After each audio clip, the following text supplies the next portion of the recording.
আমরা যারা আজকে এই মাহফিলে উপস্থিত রয়েছি, প্রতিটি মানুষ আমরা মনে প্রাণে বিশ্বাস করি ও জানি যে আল্লাহ রাব্বুল আলামিন এই আসমানের নিচে জমিনের উপরে আমাকে আপনাকে যত নিয়ামত দান করেছেন, এই সমস্ত নিয়ামতের মাঝে সবচেয়ে দামি এবং সবচেয়ে মূল্যবান নিয়ামতের নাম ঈমান।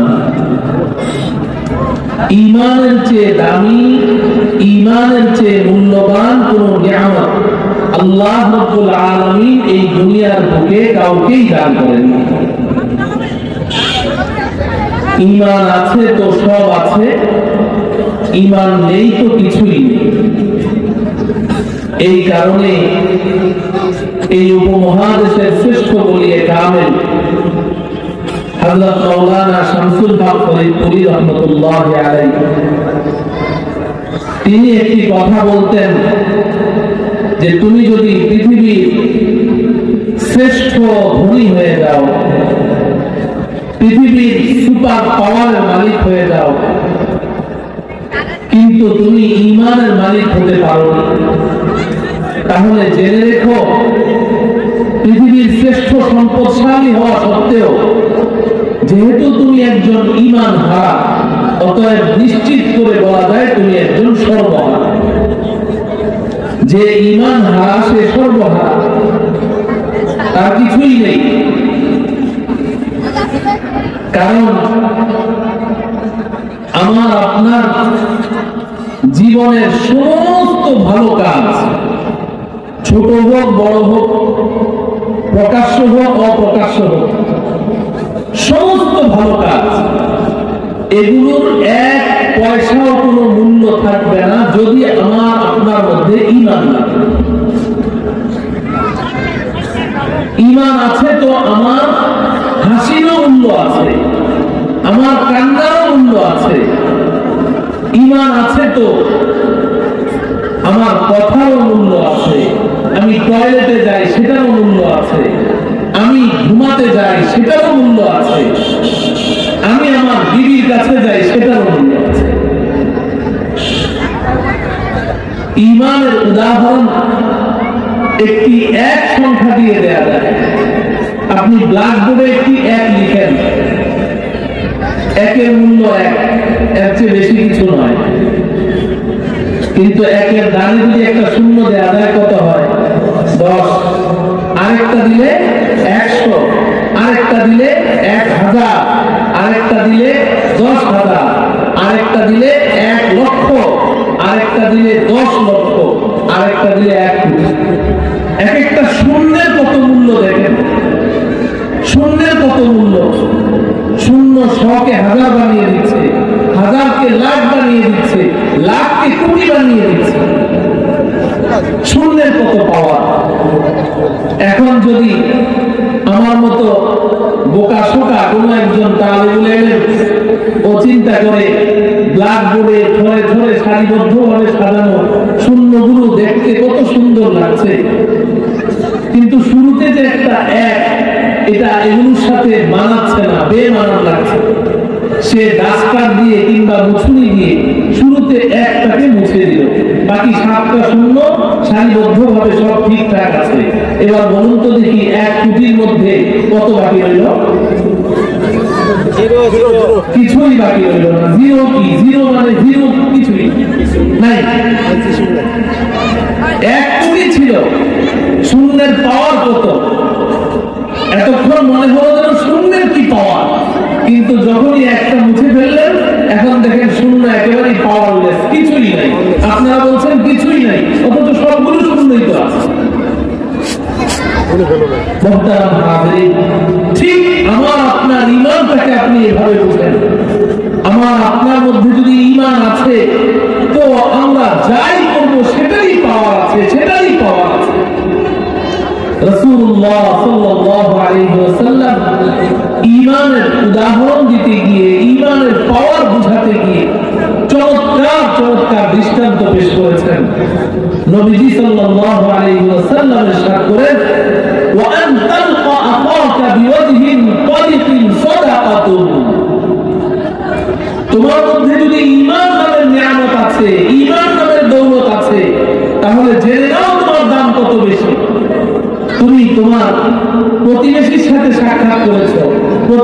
সাথে মুখোমুখি হয়েছো, তার দিকে তাকিয়ে একটু মুচকি হাসি দাও, বাস, আর কিচ্ছু না।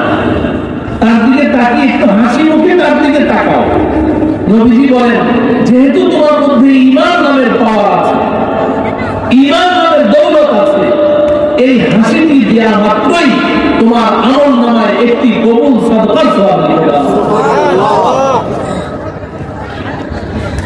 নবীজি বলেন, হাত্তা আন তারফা লুকমাতান ফি ইমরাআতিকা সাদাকাতুন। তোমার মধ্যে ঈমান নামের দৌলত আছে, তো জেনে নাও তোমার দাম কত বেশি।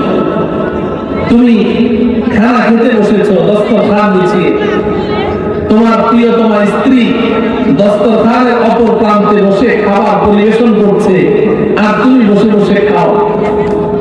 নবীজি বলেন, খানা খেতে খেতে এক লোকমা খাবার নিজের মুখে না দিয়ে স্ত্রীর মুখে তুলে দাও। বিবির মুখে এক লোকমা খাবার তুলে দাও। এই এক লোকমা খাবার বিবির মুখে দেয়া মাত্রই তোমার আমল নামায় একটি কবুল সাদকার সওয়াব লিখে দেওয়া হবে। সুবহানাল্লাহ। কাজটা কি খুব কঠিন? হ্যাঁ, বিবির মুখে এক লোকমা খাবার তুলে দেওয়া কি খুব কঠিন কাজ?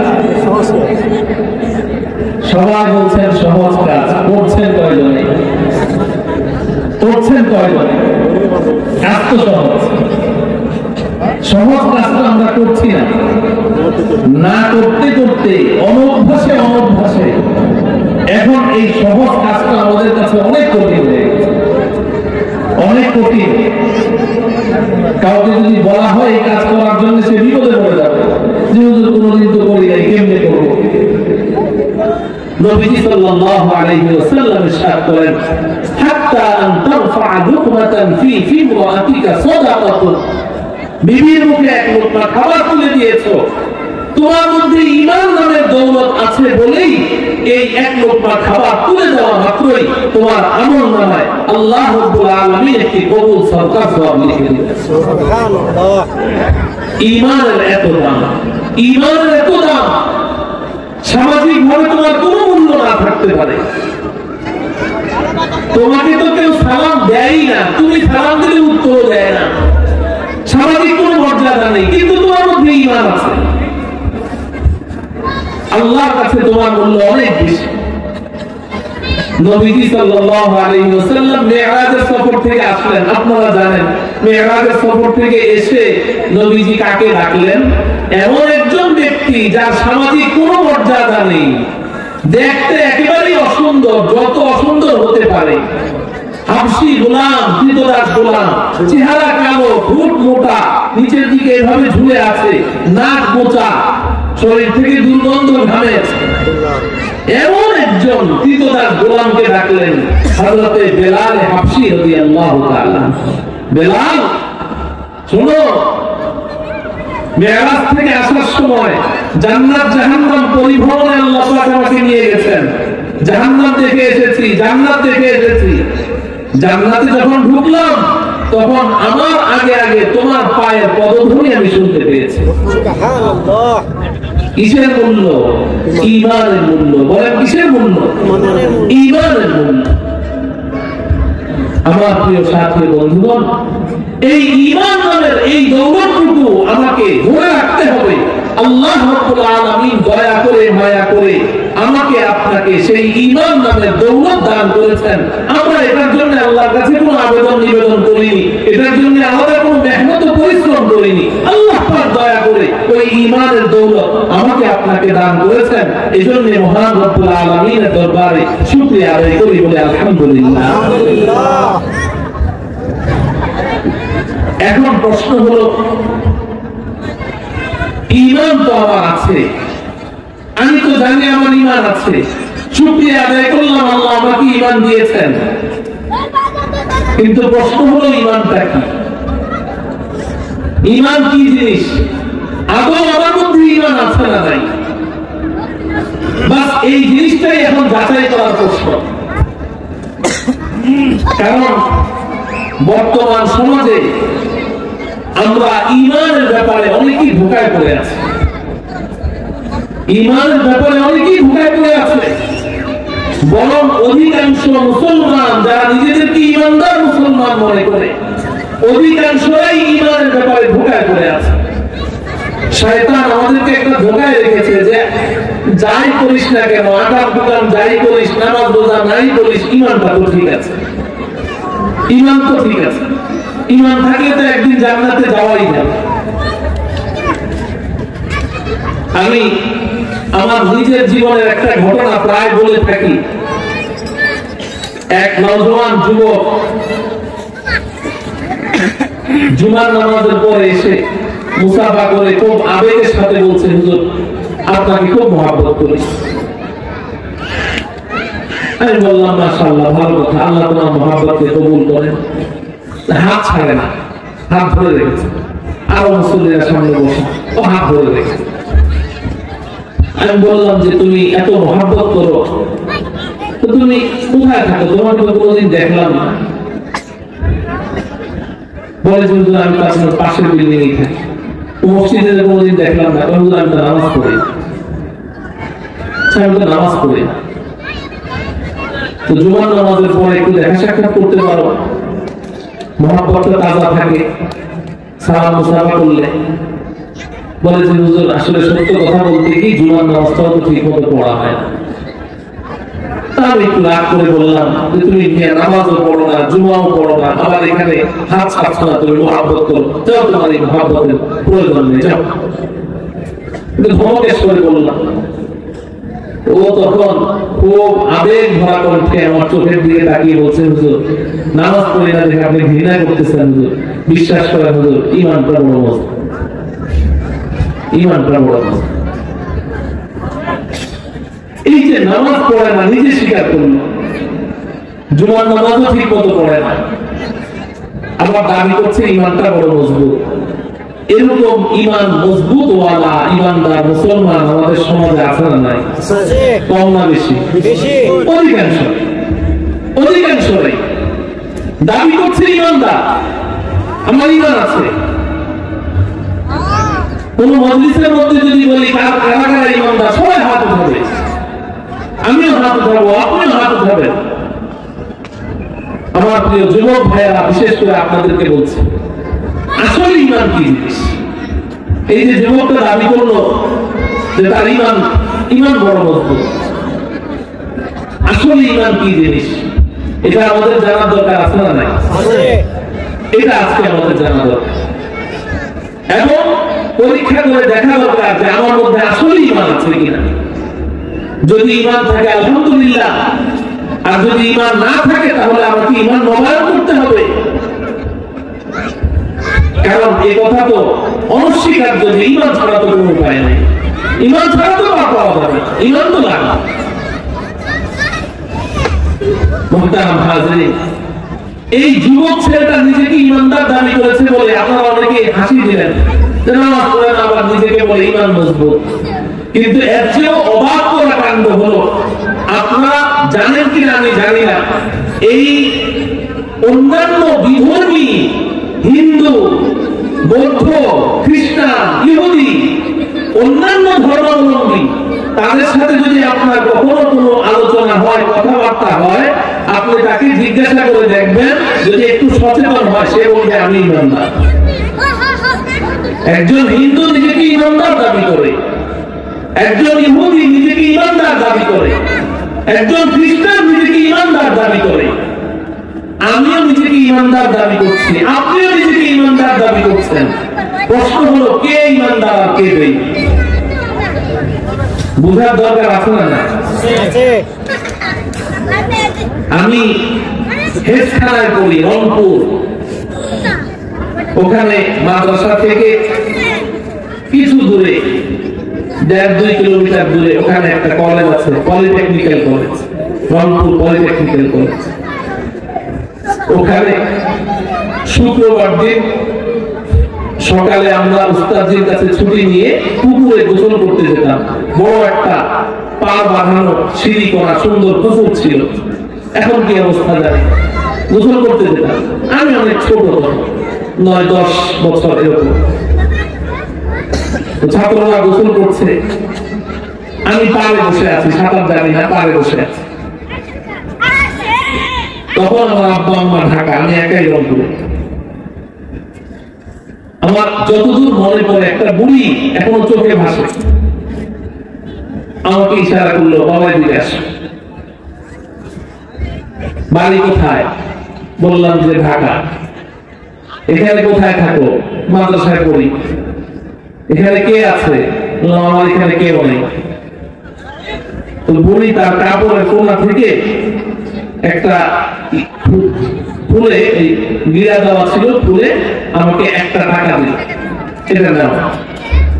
আমি টাকাটা দিচ্ছি না, না নেওয়ার কারণ হলো ওই বুড়ির গলার মধ্যে কতগুলো মালা, দেখতে বোঝা যায় বুড়িটা হিন্দু, মুসলমান না। তাও একটু ঘৃণা ঘৃণা লাগছে, এই কারণে দিচ্ছে। বুড়ি আবার এটা টের পেয়েছে যে আমি সম্ভবত সে হিন্দু হওয়ার কারণে আমি তার টাকাটা দিচ্ছি। বুড়ি আমাকে বলছে যে বাবা, আমি বলছি তুমি টাকাটা কেন দিচ্ছ? আমি হিন্দু এই জন্য, তাই না? আমি একটু হাসলাম, হ্যাঁ না কিছু বললাম না। তখন বুড়ি আমাকে বুঝালো যে দেখো, হিন্দু হলে কি হবে, তোমরা যেমন বলো আল্লাহ, আমরা বলি ভগবান, শুধু শব্দের পার্থক্য। না হলে তোমরা যে আল্লাহকে মানো, আমরাও ওই আল্লাহকেই মানি, আমরা ভগবান বলি। আর তোমরা যেমন ইমানদার, আমরাও ইমানদার। হিন্দু বলছে ওই মহিলা বুড়ি, তোমরা যেমন ইমানদার, আমরাও ইমানদার। তো যখন ওই মহিলা বুড়ি নিজেকে ইমানদার বললো, তা আমিও বুঝলাম যে ও তাহলে হিন্দু হলে কি হবে, কত ইমানদার, আমিও টাকাটা নিয়ে দিলাম। তাইলে এই হিন্দু নিজেকে কি দাবি করলো বলে? ইমানদার দাবি করলো না? ইমানদার দাবি। ওই যে ছেলেটা নামাজ পড়ে না, বেনামাজি, এক ওয়াক্ত নামাজ পড়ে না, ও নিজেকে ইমানদার দাবি করলো। আরেকটা ঘটনা শুনলাই আমার নিজের জীবনে। ঢাকা বিমানবন্দর থেকে সৈয়দপুর যাব, বিমানের পাশের সিটে এক খ্রিস্টান বসেছে, 7 জনের একটা টিম কুড়িগ্রাম যাচ্ছে, উত্তরবঙ্গ কুড়িগ্রাম। ওই টিমের সেক্রেটারি যে নাম মনে নাই আমার পাশের সিটে, সে খ্রিস্টান। দক্ষিণ কোরিয়া তার বাড়ি, প্রায় 20-25 বছর থেকে বাংলাদেশেই থাকে। কথায় কথায় সে এক পর্যায়ে আমাকে বললো যে আমার একটা প্রশ্নের জবাব দাও। আমি বললাম কি প্রশ্ন? আমার প্রিয় যুবক ভাইয়েরা ভালো করে শুনেন। সে বলছে যে তুমি যেমন আল্লাহকে বিশ্বাস করো, আমিও আল্লাহকে বিশ্বাস করি। তুমি যেমন নবী মুহাম্মদকে বিশ্বাস করো, আমিও নবী মুহাম্মদকে বিশ্বাস করি। ওই খ্রিস্টান বলছে তুমি যেমন কোরআন পড়ো, আমার কাছে ইংলিশ ট্রান্সলেশন কোরআন আছে, আমিও মাঝে মধ্যে ওটা পড়ি। এবার তোমার কাছে আমার প্রশ্ন হলো যে তুমি কি আমাকে ইমানদার বলো না বেঈমান বলো? আমি বললাম তুমি একটা বেঈমান, তুমি ইমানদার না। বললো কেন? তোমার বিশ্বাস আর আমার বিশ্বাস তো একই। তুমি তো আল্লাহকে বিশ্বাস করছো, আমিও তো করছি। তুমি তো নবী মুহাম্মদকে বিশ্বাস করছো, আমিও তো নবী মুহাম্মদকে বিশ্বাস করছি। তুমি কোরআন পড়ো, আমিও পড়ি, তাহলে তোমার বিশ্বাস আর আমার বিশ্বাস এক। তুমি নিজেকে ইমানদার বলছো, আমাকে বেঈমান কেন মনে করো? প্রশ্নটা সহজ না জটিল? জটিল প্রশ্ন। এই প্রশ্নের জবাবটা বুঝেন। আজকে আমরা বড় ধোঁকায় আছি, বড় ধোঁকায় আছি। আমি মনে করি আমি তো আল্লাহকে বিশ্বাস করি, আমি তো ইমানদার। আমি তো নবী মুহাম্মদকে বিশ্বাস করি, আমি তো ইমানদার, আমার ইমান তো আছে। খুব আত্মতৃপ্তির মধ্যে ভুগছি। কিন্তু আমার প্রিয় সাথী ও বন্ধুগণ, যদি আল্লাহকে বিশ্বাস করলে ইমানদার হয়ে গেলাম, রাসূলুল্লাহ সাল্লাল্লাহু আলাইহি ওয়াসাল্লামকে আমি বিশ্বাস করি, আমি ইমানদার হয়ে গেলাম, তাহলে এই লোকের প্রশ্নের কি জবাব দিবেন? এই লোক তো বলছে আল্লাহকে বিশ্বাস করে, সেও তো বলছে রাসূলকে বিশ্বাস করে। ওই হিন্দু তো নিজেকে ইমানদার দাবি করছে। আমি তখন ওই খ্রিস্টানকে বললাম যে আচ্ছা তুমি আল্লাহকে বিশ্বাস করো, তাই নিজেকে ইমানদার বলছো? বলে হ্যাঁ। তখন আমি তাকে বললাম যে দেখো, আবু জাহাল সম্পর্কে তোমার কি ধারণা? আবু জাহালকে চিনো? ওই খ্রিস্টান বলে হ্যাঁ চিনি। বললাম আবু জেহেল কি ইমানদার ছিল? কয় না, ও কাফের। কাফের। খ্রিস্টান বলছে আবু জেহেল কাফের, মুশরিক। আমি বললাম ঠিক আছে, আবু জেহেল মুশরিক তুমি বলছো, আমি আবু জেহেলকে মুশরিক বলি, কিন্তু তুমি কিন্তু এটা জানো না যে আবু জেহেল ও কিন্তু আল্লাহকে বিশ্বাস করত। এই কথাটা আমি আমার সামনে উপবিষ্ট যুবক ভাইদেরকে বলছি। তাকে যে কথাটা বললাম ওটা আপনাদেরকে শোনাচ্ছি। আবু জেহেল, ওই খ্রিস্টান বলছে আবু জেহেল মুশরিক কাফের, আমিও বলছি আবু জেহেল মুশরিক কাফের। আপনারাও এই কথাই বলবেন, গোটা দুনিয়াও এই কথা বলবে আবু জেহেল কাফের মুশরিক। কিন্তু আপনারা অনেকেই জানেন না যে আবু জেহেল সেও কিন্তু আল্লাহকে বিশ্বাস করে। এই কথাটা আমার নয়, এটা কোরআনে কারীমে আল্লাহ পাক বলেছেন। আল্লাহ বলেন ওয়ালা ইন সাআলতাহুম মান খালাকাস সামাওয়াতি ওয়াল আরদা ওয়া সাখারাশ শামসা ওয়াল কমারা লায়াকুলুন্না আল্লাহ। আমাদের নবীজিকে আল্লাহ বলছেন, ও হাবিব আপনি গিয়ে আবু জাহালদেরকে একটা প্রশ্ন করেন, মক্কার এই কুরাইশের কাফের মুশরিকদেরকে একটা প্রশ্ন করেন। কি প্রশ্ন? মান খালাকাস সামাওয়াতি ওয়াল আরদা। এই আবু জাহালের দলের আমার একটা প্রশ্নের জবাব দাও, এই আসমান কে সৃষ্টি করেছে, এই জমিন কে সৃষ্টি করেছে, ওয়া সাখারাশ শামসা ওয়াল কমার, এই চন্দ্র সূর্যকে কে সৃষ্টি করেছে? আল্লাহ পাক বলেন লা ইয়াকুলুন্না আল্লাহ। ও হাবিব আপনি আবু জাহালদেরকে এই প্রশ্ন করা মাত্র এই আবু জাহালের দলেরা তারা উত্তর দিবে এই আসমানের স্রষ্টা, এই জমিনের স্রষ্টা, এই চন্দ্র সূর্যের স্রষ্টা একমাত্র আল্লাহ। কাদের সম্পর্কে আল্লাহ এই কথা বললেন? আবু জাহালের সম্পর্কে। ওরাই উত্তর দিবে লা ইয়াকুলুন্না আল্লাহ, অবশ্যই তারা এই কথা বলবে। তাহলে আবু জাহাল আবু লাহাব আল্লাহকে স্রষ্টা হিসেবে বিশ্বাস করতে কি করতে না? আল্লাহ নিজেই তো স্বীকৃতি দিচ্ছেন। এবং এই কথাটাকে আল্লাহ পাক আরো খুলে বলেছেন, ফাইদা রাকিবু ফিল ফুলকি দাআল্লাহ মুখলিসিনা লাহুদ্দিন।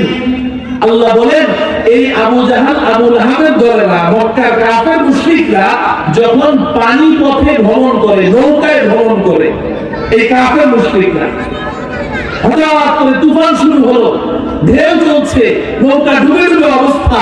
আল্লাহ বলেন দাআল্লাহ মুখলিসিনা লাহুদ্দিন। তখন এই আবু জাহাল আবু লাহাবরা যখন নৌকা ডুবতে শুরু করে তখন বলে আল্লাহ বাঁচাও, আল্লাহ বাঁচাও, আল্লাহ বাঁচাও।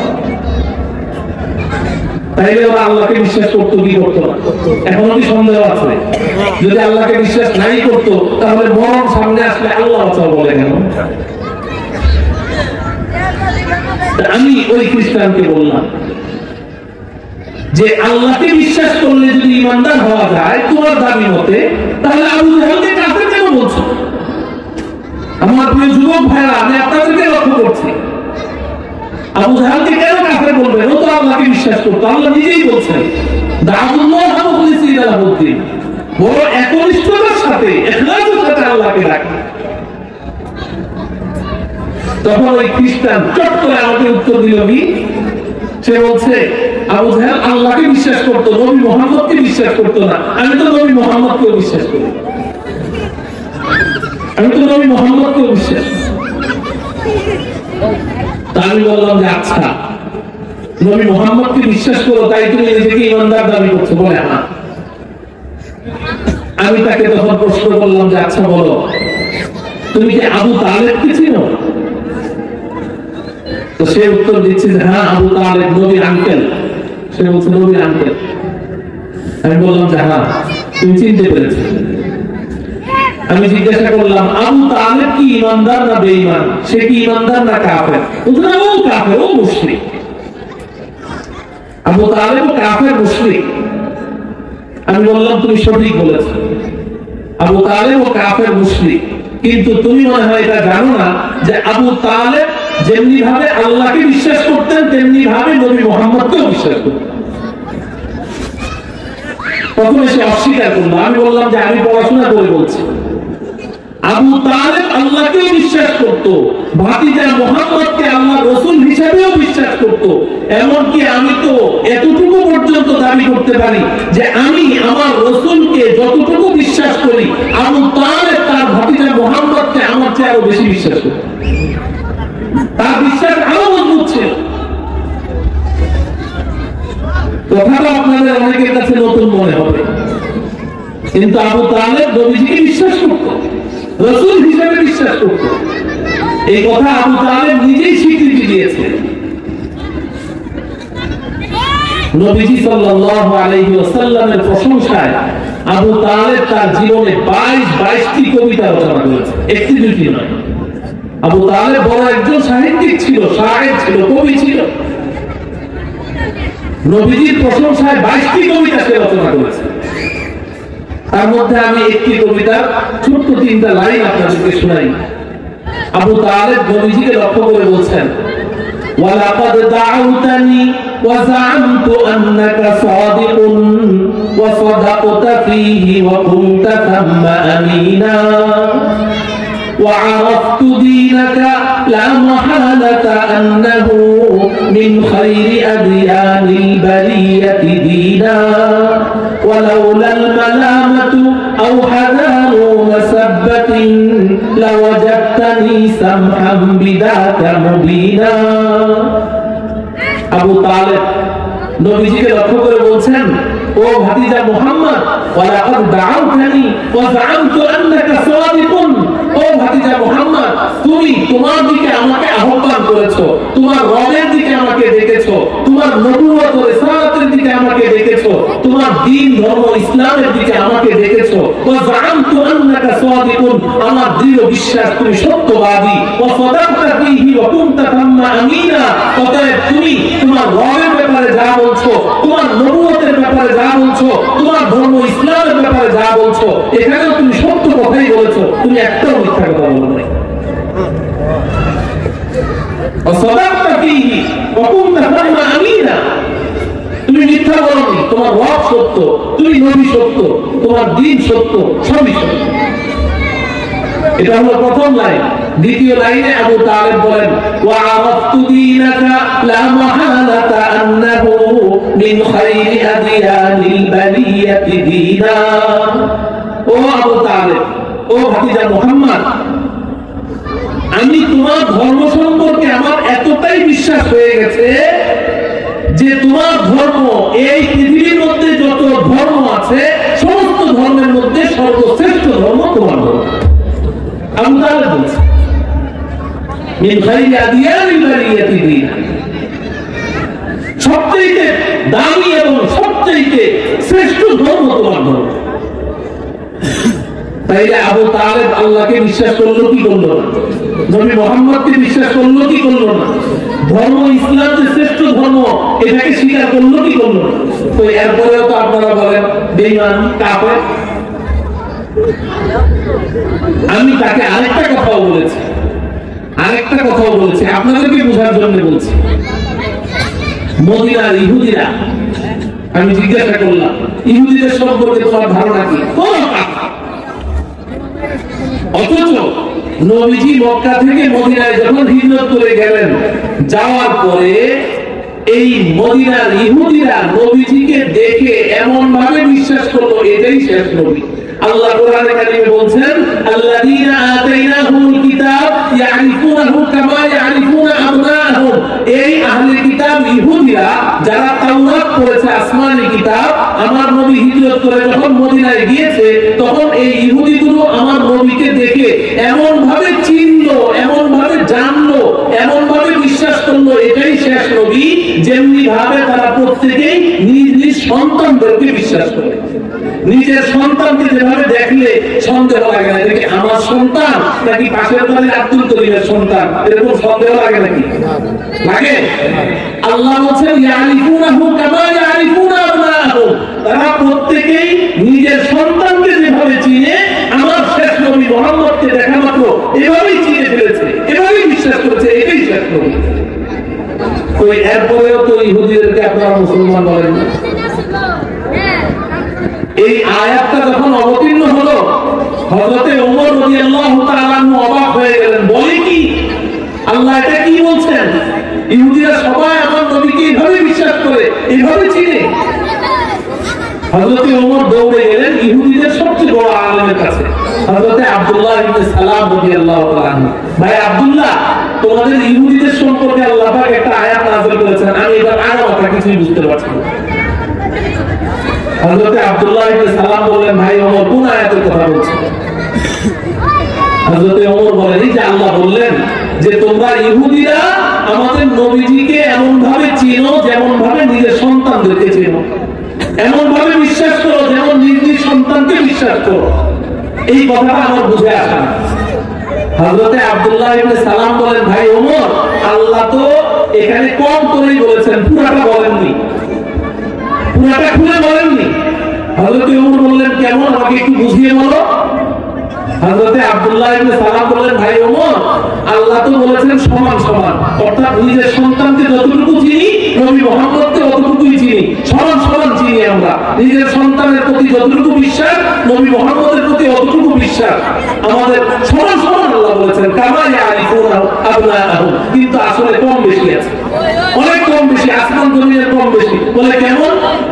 হযরত আব্দুল্লাহ ইবনে সালাম বলেন, ভাই ওমর শোনো, আমরা তো আমাদের বিবিদেরকে ঘরে একা রেখে অনেক সময় বাইরে চলে যাই, ব্যবসা বাণিজ্যের জন্য 1 সপ্তাহ 2 সপ্তাহ 1 মাসও বাইরে থাকি, বিবি ঘরে একা থাকে।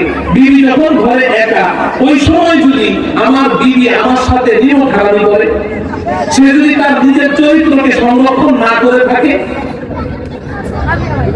তাহলে যে সন্তানটাকে আমি আজকে আমার সন্তান দাবি করছি, এই সন্তানটা তো আমার না হয়ে অন্য কারো হওয়ার সম্ভাবনা আছে, আছে না নাই? আমার কথা বুঝে আসে? হযরত আব্দুল্লাহ ইবনে সালাম বলছেন, ভাই ওমর, যেই মুহূর্তে আমি ঘরে ছিলাম না, ওই সময় যদি আমার বিবি আমার সাথে নিমখানামি করে থাকে, বিশ্বাসঘাতকতা করে থাকে, তাহলে যেই সন্তানকে আজকে আমি আমার সন্তান বলে বিশ্বাস করছি, এই সন্তানটা তো আমার না হয়ে অন্যেরও হতে পারে, সম্ভাবনা আছে, সন্দেহ আছে। ভাই ওমর, জেনে রাখো, নিজের সন্তানকে সন্দেহ করার সুযোগ আছে, কিন্তু নবী মুহাম্মদ যখন হিজরত করে মক্কা থেকে মদিনায় আসলেন, আমরা ইহুদিরা তাকে দেখা মাত্র এমন ভাবে চিনে ফেলেছি, এমন ভাবে বিশ্বাস করেছি যে নিজের সন্তানের ব্যাপারে সন্দেহের সুযোগ আছে, কিন্তু তার ব্যাপারে সন্দেহ করার কোনো সুযোগই নেই। তাওরাত কিতাবের মধ্যে আল্লাহ পাক এইভাবে আমাদের নবীজির বর্ণনা দিয়েছেন, নাকটা কেমন হবে, চোখটা কেমন হবে, চোখের পাপড়ি কেমন হবে, ভ্রু কেমন হবে, হাতের জয়েন্টগুলো কেমন হবে, আঙ্গুলগুলো কেমন হবে, নখগুলো, সব বর্ণনা দেওয়া আছে। তো ইহুদিরা তো দেখে বিশ্বাস করে ফেললো এটাই আল্লাহ বলছে, তাও তো তাদেরকে আমরা ইমানদার বলছি না। আমার প্রিয় সাথী বন্ধুগণ, বিশেষ করে আমার প্রিয় যুবক ভাইয়েরা, তাহলে এখানে এই প্রশ্নগুলো এসে দাঁড়িয়ে গেল যে আবু জাহাল, আবু লাহাবরা, মক্কা কুরাইশের কাফের মুশরিকরা, তারা তো আল্লাহকে বিশ্বাস করতো, আল্লাহ নিজে কোরআনে বললেন, তাও তো তারা ঈমানদার নয়। আবু তালেব নবীজির চাচা, আল্লাহকেও বিশ্বাস করতো, ভাতিজা মুহাম্মদকেও বিশ্বাস করতো, তবুও তো সে ঈমানদার নয়। মদিনার ইহুদিরা তো নবী মুহাম্মদকে দেখে বিশ্বাস করেছে, তবুও তো তারা ঈমানদার নয়। তাহলে প্রশ্ন হলো, ঈমান কি জিনিস? তাদের বিশ্বাস আর আমার বিশ্বাস তো একই। আমি যেমন আল্লাহকে বিশ্বাস করি, আমি যেমন আল্লাহ রাসূলকে বিশ্বাস করি, তারাও তো বিশ্বাস করলো। আমি নিজেই তো বলছি তারা ঈমানদার না, আবু তালেব ঈমানদার না, অথচ আমার নিজেকে আমি ঈমানদার বলছি। অতএব প্রশ্ন জাগে, ঈমান কি জিনিস? কি কারণে আমি নিজেকে ঈমানদার বলছি, কি কারণে তাদেরকে বেঈমান বলছি? এই প্রশ্নের জবাবটা সহজে বুঝে আসবে আবু তালেবের কবিতার 3 নম্বর লাইনটা পড়লে। আমি 2টা লাইনের অনুবাদ করেছি, 3 নম্বর লাইনের অনুবাদটা শুনেন, তাইলে পরিষ্কার হয়ে যাবে ঈমান কাকে বলে। আবু তালেব বলছে, ওয়ালাউলাল মালামাতু আও হাদারু মাসাব্বাতিন লাওয়াজাদতানি সামহাম বিদাকা মুবিনা। ও ভাতিজা মুহাম্মদ, তোমার রব, তোমার খোদা সত্য, আমি বিশ্বাস করি। তুমি নবী, আল্লাহ রাসূল, তুমি, আমি বিশ্বাস করি। তোমার দ্বীন শ্রেষ্ঠ ধর্ম, এটাও আমি বিশ্বাস করি। কিন্তু ভাতিজা, ওয়ালাউলাল মালামাতু আও হাদারু মাসাব্বাতিন লাওয়াজাদতানি সামহাম বিদাকা মুবিনা। ও ভাতিজা, এখন যদি তোমার খোদাকে আমি খোদা হিসেবে মেনে নেই, আমি যদি তোমাকে রাসূল হিসেবে মেনে নেই, আমি যদি তোমার ধর্ম ইসলামকে ধর্ম হিসেবে আমি গ্রহণ করে নেই, তাহলে আরববাসী আমাকে লজ্জা দিবে, গাল বন্ধ করবে, ভৎসনা করবে, ছি ছি করবে। ছি ছি আবু তালেব, তোমার মতো এমন একজন জাবরেল নেতা, হেভিওয়েট একজন নেতা, তুমি ভাতিজার কথায় ভয় পেয়ে গেছো? তোমার পূর্বপুরুষ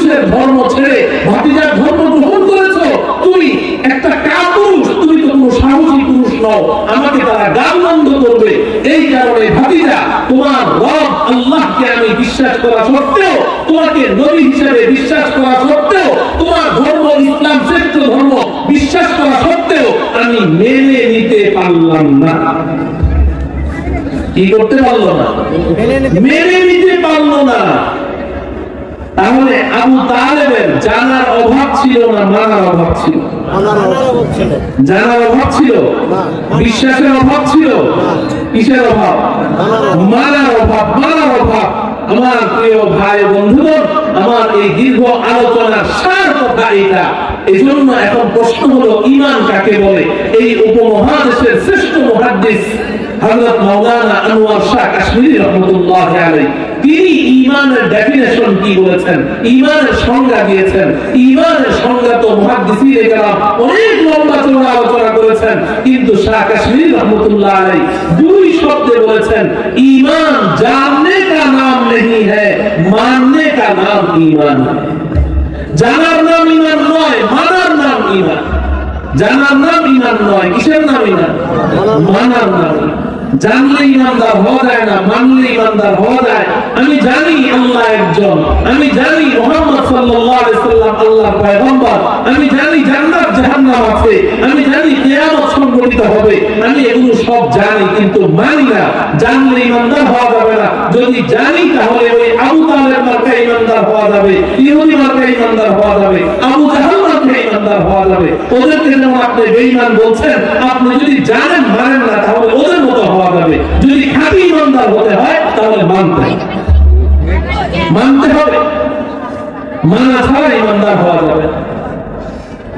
আমার প্রিয় যুবক ভাইরা, আমরা তো নিজেদেরকে ঈমানদার বলছি, বড় আত্মতৃপ্তির মধ্যে আছে যে ঈমান তো আমার আছে, কিন্তু নবীজি সাল্লাল্লাহু আলাইহি ওয়াসাল্লাম পরিষ্কার মুসলিম শরীফের হাদিস, বাইনাল আবদি ওয়াল কুফরি তারকুস সালাহ, কে ঈমানদার আর কে বেঈমান এটা কারো কপালে লেখা থাকে? লেখা থাকে নাকি? না। কপালে লেখা থাকে যে এই লোকটার কপালে লেখা আছে ঈমানদার না? তাহলে আমি বুঝবো কি করে এই লোকটা ঈমানদার কিনা? এটা বুঝার একমাত্র উপায় কি? নবীজি বলেন যে দেখো লোকটা নামাজ পড়ে কি। নামাজ পড়লে তার ঈমানের সাক্ষ্য দাও, নামাজ না পড়লে তার ঈমানের সাক্ষ্য দেওয়া কোনো অথরিটি তোমার নাই। অতএব নিজেকে ঈমানদার দাবি করবো আর নামাজ পড়বো না, এটা কোনোদিন ঈমানদারের দাবি হতে পারে না। আমরা আজকে থেকে 5 ওয়াক্ত নামাজ জামাতের সাথে আদায় করবো তো ইনশাআল্লাহ। কারা কারা করবো? আল্লাহ রাব্বুল আলামিন আমাদের সবাইকে মসজিদে গিয়ে 5 ওয়াক্ত নামাজ জামাতে আদায় করার তৌফিক দান করেন। আপনারা মুহতারাম ভাইও, এটা শুধু কথা নয়, বাস্তব। জানলে ঈমানদার হওয়া যায় না, কি করতে হয়? মানলে ঈমানদার হওয়া যায়, মানলে ঈমানদার হওয়া যায়।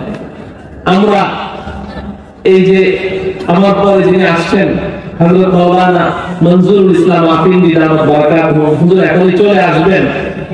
উনিও দারুল উলুম দেওবন্দের ছাত্র, আমিও দারুল উলুম দেওবন্দের ছাত্র।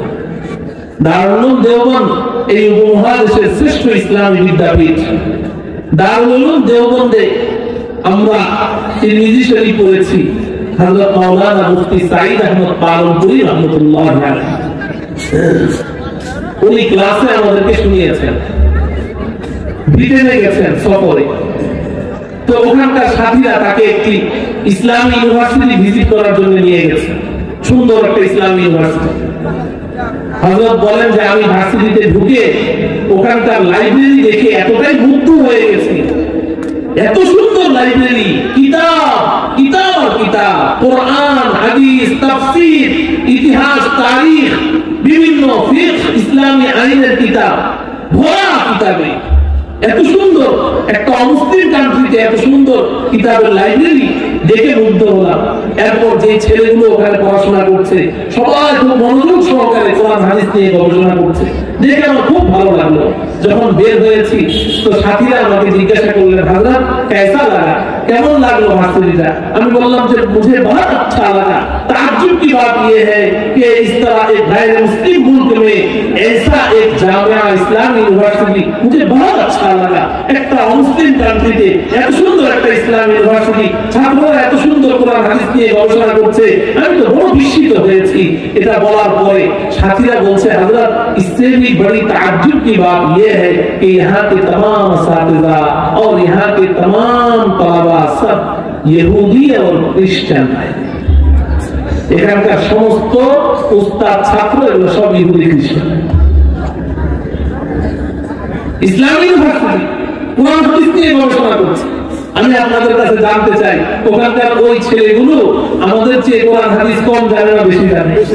সন্দেহ আছে কোনো? তাহলে জানলে যদি ইমানদার হওয়া যায় তাহলে ওদেরকে ইমানদার বলবেন? কেন বলবেন না? জানার নাম কি নয়? কিসের নাম ইমান? জানার নাম। বাস এই একটা কথা। আমাদের দাওয়াত ও তাবলীগের সাথীরা এই এলাকায় দাওয়াত ও তাবলীগের কাজ হয় কি হয় না? সাথীরা যখন দাওয়াত নিয়ে যায়, আমাদের দেশের কিছু পণ্ডিত আছে, বুদ্ধিজীবী, এই পণ্ডিতদের কাছে ইমানের দাওয়াত নিয়ে যায়। যখন ইমানের আলোচনা শুরু করে তো বলে হুজুর জানি জানি জানি জানি জানি এই জানি জানি জানি জানি। তো আমি বলি যে ভাই, আপনি জানি জানি জানি না বলে খালি বলেন মানি মানি মানি, তাইলে আপনি ইমানদার হবেন। জানি জানি না বলে কি বলতে হবে? মানি মানি মানি। তো ভাই, ঈমান ছাড়া কোনো উপায় নাই, ঈমান ছাড়া কোনো উপায় নাই। আর ঈমান জানার নাম নয়, মানার নাম। এখন সর্বশেষ আমার কথা, মানতে হলে জানতে হবে। মানতে হলে কি করতে হবে? শুধু জানার নাম ঈমান না, কথা ঠিক, কিন্তু আমার জানা ছাড়া কি করা যায় না? মানা যায় না। জানা ছাড়া মানা যায় না। আপনারাই তো ছোটবেলা পড়েছেন, এখানে মুরব্বীরা আছেন, আপনারাই আমার সাথে একমত হবেন। ছোটবেলা যে আমরা মসজিদে যেতাম, বক্তব্যে যেতাম স্কুলে যাওয়ার আগে, এখন তো মাশাআল্লাহ স্কুল টাইম চেঞ্জ করে দেওয়া হয়েছে। বাংলাদেশের মুসলিম সন্তানরা যেন সকালবেলা কোরআন শরীফ শিখতে না পারে, ইসলাম শিখতে না পারে, এজন্য বড় কৌশলে আগে তো ফজর পরে আমরা আগে স্কুলে যেতাম, মসজিদে যেতাম, বক্তব্যে যেতাম, কোরআন কিতাব হাতে নিয়ে, কায়দা অঙ্করা বুকে নিয়ে ওখান থেকে পড়ে এসে নাস্তা করে তারপরে স্কুলে যেতাম। কিন্তু ইহুদি খ্রিস্টানরা দেখছে যে বাংলাদেশের মুসলমান ডাক্তার হয়, পাইলট হয়, ইঞ্জিনিয়ার হয়, মাথা থেকে পাগড়ি সরে না, মুখ থেকে দাড়ি সরে না, পকেট থেকে মেসওয়াক সরে না, আযান হলে প্রেসক্রিপশন করা বন্ধ করে মসজিদে চলে যায়। ব্যাপারটা কি? এদেরকে কেন আমাদের মতো বানানো যাচ্ছে না? গবেষণা করে দেখে ওই যে সকালবেলা মক্তবে গিয়ে পড়াশোনা করেছে, ওটার আসরটা প্রভাবটা এখনো যাচ্ছে না। এই কারণে বড় কৌশলে তারা স্কুল টাইম চেঞ্জ করে দিয়েছে। এখন ফজরের সময় আপনি মসজিদে যান, যাওয়ার সময় দেখবেন এই বড় বড় আপনার গাছটি বোঝা পিঠে নিয়ে ছোট ছোট বাচ্চাদেরকে মাইক্রো বাসে ওঠানো হচ্ছে, স্কুলে নিয়ে চলে যাওয়া হচ্ছে। কিন্তু এই ছোটবেলায় তো আপনারা শিখেছেন ঈমানে মুজমাল, ঈমানে মুফাসসাল, আমানতু বিল্লাহি ওয়া মালাইকাতিহি ওয়া কুতুবিহি ওয়া রুসুলিহি ওয়াল ইয়াউমিল আখির ওয়াল কদরি খাইরিহি ওয়া শাররিহি মিনাল্লাহি তাআলা ওয়াল বা'সি বা'দাল মাউত।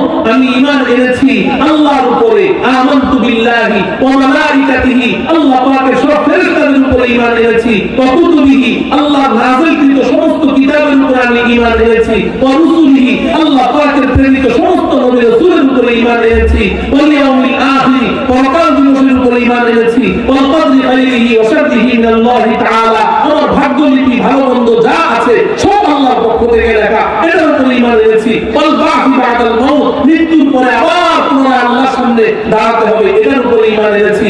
এই যে সাতটি মৌলিক বিষয়, এগুলোর উপরে পুরোপুরি ভাবে আমার সঠিক বিশ্বাস থাকলে আমি ঈমানদার, বিশ্বাস না থাকলে আমি বেঈমান। ঠিক না? তো তাইলে আমার এই ঈমানটাকে সঠিক করতে হলে আমাকে আগে জানতে হবে। যে এগুলো জানেই না সে মানবে কিভাবে? মানার জন্য জানতে হবে, যদিও জানাটা ঈমান নয়, মানাটা ঈমান, কিন্তু মানার জন্য আগে কি জানতে হবে। আর এই জানার জন্যই আমাদেরকে আমাদের সন্তানদেরকে মাদ্রাসায় পড়াতে হবে, মাদ্রাসায় পাঠাতে হবে। এক নম্বর হলো, আমি যদি একজন ঈমানদার সন্তানের পিতা হিসেবে দুনিয়া থেকে নিঃশ্বাস ত্যাগ করতে চাই, আল্লাহর সামনে হাজিরি দিতে চাই যে না, আমি আমার ঈমানদার সন্তান দুনিয়াতে রেখে এসেছি, ঈমানদার সন্তান দুনিয়াতে রেখে যেতে হলে আগে সন্তানদেরকে মাদ্রাসায় পড়াতে হবে। আমি আপনাদের কাছে এই দাবি করছি না যে আপনার ছেলেকে আপনি বড় আলেম, মুফতি, মুহাদ্দিস বানান, অনেক বড় বড় আলেম বানান, সবাই সন্তানদেরকে আলেম বানান, আমি এই কথা বলছি না। আপনি যদি আপনার সন্তানকে ডাক্তার, ইঞ্জিনিয়ার, প্রফেসর বানাতে চান, কোনো আপত্তি নেই, ওগুলোর প্রয়োজন আছে, খেদমতে খলকের প্রয়োজন আছে, আছে, মানব সেবা এগুলোর মাধ্যমে হয়, এগুলোর প্রয়োজন আছে, জাগতিক শিক্ষার প্রয়োজন আছে, কিন্তু আপনার সন্তানের প্রাথমিক শিক্ষার ফাউন্ডেশন হতে হবে এই আসমানি শিক্ষা, ওহী ভিত্তিক শিক্ষা।